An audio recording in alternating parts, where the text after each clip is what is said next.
ኢትዮጵያን በዘመኑ ስልጣኔ ልክ ወቅቱን በዋጀ አሰራር ሂደት ለመቃኘት እንዲቻል ወደ ቴክኖሎጂ ለሚደረገው ሽግግር ምቹ ሁኔታና መደላደል መፍጠር ቁልፉ ጉዳይ ነው።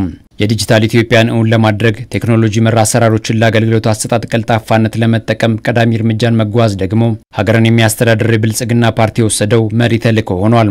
የብልጽግና ፓርቲ ከያዛቸው ሰፋፊ እቅዶች አንፃር የተለያዩ ዘርፈ ብዙ ስራዎችን እየሰራን ያለ ነው። ከነዚህ ስራዎች ውስጥ አንዱ ዲጂታል ፕሮስፔሪቲ ነው። በዚህ መሰረት ከዋናው የብልጽግና ፓርቲ ጽፈት ቤት ጀምሮ በሁሉም የቅርንጫፍ ፓርቲ ጽፈት ቤቶች ይሄንን ቴክኖሎጂ እውን ማድረግ ነው። በተለይ ከወረቀት አልባ ግንኙነቶች ተላቀን እንደ ፓርቲ ካሉን የአባላት ብዛት እንደዚሁም ካሉን የብልጽግና ህብረትና ቤተሰብ አንፃር በጣም ሰፋፊ ስራዎች ተጠብቀዋል። እነዚህን ስራዎች እንግዲህ አውቶማይዝ ማድረግ ይፈልጋሉ። አውቶሜሽን መቀየር ስለሚያስፈልግ ይሄንን ስራ ደግሞ በተሳለጠ በተደራጀና በተቀናጀ መልኩ ለመስራት የዲጂታል ፕሮስፔሪቲን እውን ለማድረግ በሁሉም መስክ የጀመርናቸው ስራዎች አንዱ ማሳያ ነው። ዛሬ አዲስ አበባ ብልጽግና ፓርቲ የሰራው ያስመረቀው በጣም የተለፋበት በቅንጅት የተሰራ ስራ ስለሆነ በቀጣይም ወደ ሌሎች ክልሎችና ቅርንጫፍ ፓርቲዎች እናሰፋለን ማለት ነው። የአካይድ ፓርቲው ከጅምሩ የያዘውን የተሞክሮ ማዕከል የመሆን ውጥን የሚያረጋግጥ በመሆኑ ማሳያነት ያላቸው ተግባራት መከወን ግድ ብሏል። ቴክኖሎጂን መጠቀም የምርጫ ጉዳይ አይደለም።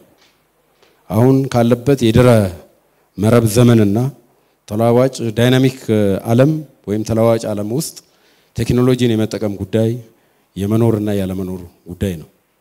በመሆኑ ምክንያት በመንግስት የተጀመረውን የተሟላ ማድረግ መሪው ፓርቲ ደግሞ ከራሱ ምሳሌ ሆኖ መጀመርን የአባላት መረጃ ያያዘን የአሰራሮች ማዘመንን የመረጃ ልውውጥን ሰፋፊ አዳራሽ የሚፈልጉትን በጥቂት ጊዜ ማግኘትን የመሳሰሉ ኢፒአርፒ አገልግሎቶችን መስጠት ከ20 የማንሱ ዓለምታችሁ በዚህ ደረጃ ተግባራዊ ማድረጋችሁ ይሄንን የሚያሳዩ ናቸው። የቀደሙ አሰራሮችን ዘመኑን በሚዋጅ ሁኔታ መለወጥና ቴክኖሎጂ ላይ ተመሰረቱ ማድረግ እየተሰራባቸው ካሉ መስኮች ዋነኞቹ መሆናቸው ይነሳል።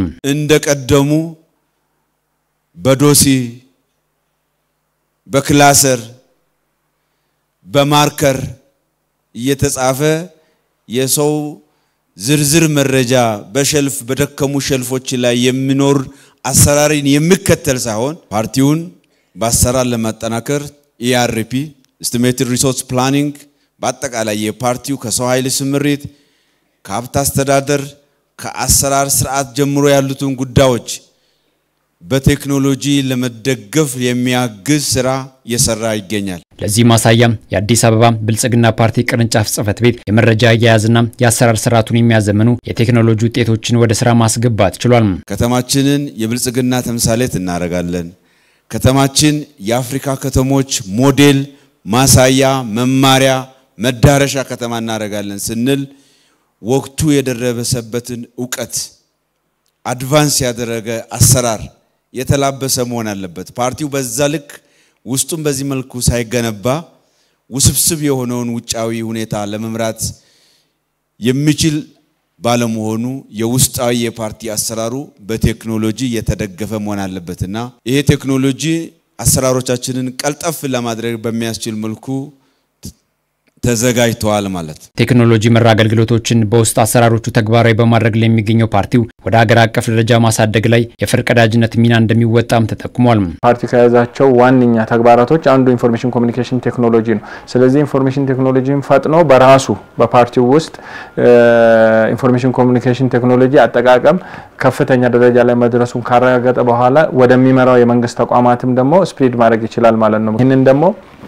ከኢኖቬሽንና ቴክኖሎጂ ቢሮ ጋር በመቀናጀት ተቋማቶች ይሄንን እንዲጠቀሙ የማድረጉ ሁኔታ እያየን በእነሱ ፍላጎት አንፃር ከስተማይዘብል የሚሆንም መሻሻል ያለበትም መቀነስ ያለበትም ካለ እየቀነስን ሞር ኤአይ ቤዝ ሆኖ የተሰራ ሲስተም ስለሆነ በጣም ጠቃሚ ሲስተምና ልንገለገልበት የምንችለው ሲስተም ነው። ወደ ቴክኖሎጂ የሚደረግ ሽግግር በጣም ከፍተኛ አቅም እንደዚሁም ስራ የሚጠይቅ ነው።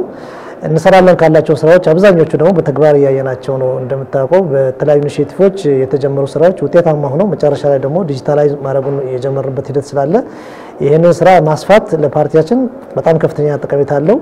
በመድረኩም ስነሳ እንደነበረው እንደ ብልጽግና ፓርቲ ከጀመርናቸው ስራዎች አንዱ የዚህ የዲጂታል ፕሮስፔሪቲ ስራ ስለሆነ በቀጣይ ማስፈተን የሌሎች ሀገሮችንም ተሞክሮ ወይ ደግሞ ለሌላው ሀገርም ተሞክሮ የምንሆንበት ስራ ነው እየገባን ያለነውና ውጤታማ ይሆናል የሚል እምነት አለኝ።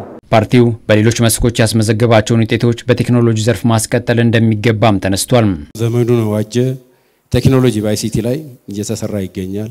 የሳይንስ ሙዚየም ዛሬ የምናረጋው አጠቃላይ ስማርት የምንለው መሶብ የምንለው ሌሎችም በኮሪደር ልማት የጀመርነው በአገልግሎት የጀመርነው እንዲሁም ደግሞ በሰላምና በሌሎች ጉዳዮችም የጀመርነው በቴክኖሎጂም ሁሉም ደረጃ በከተማ ደረጃ የለማውን በክፍለ ከተሞች በወረዳም በአጠቃላይ እንደየአውዱ እንዲለማ በማድረግ ስራዎቻችን በማቀላጠፍ ሀገራችን ወደ ከፍታ ደረጃ ማውጣት ይጠበቅብናል።